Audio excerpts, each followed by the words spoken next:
Guys, magandang umaga po guys. Hapon na pala. Nandito po naman inyong lingkod para po magturo ng konting idea. At ang topic po natin ngayon ay about po sa motion sensor pag-wiring. Ito po yung motion sensor pag-wiring po natin sa tuturo ko sa inyo. Ito po yung without LCP. Yung normal lang po. Ayan o. Ayan. Ito yung po mabuti. Dalon neutral dito, line papunta rito, line papunta ron.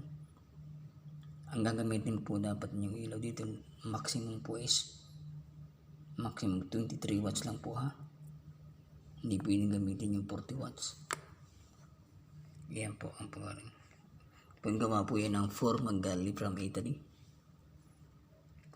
How to wiring to motion sensor without LCP. Yan. Yan mabuti.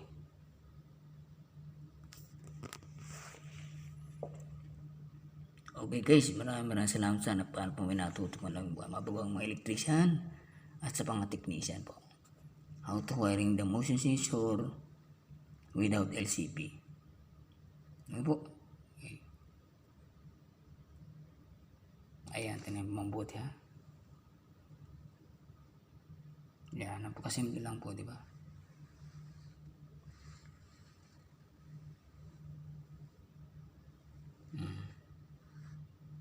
Okay guys, maraming salamat boy. Bye bye. See you next video. Good luck.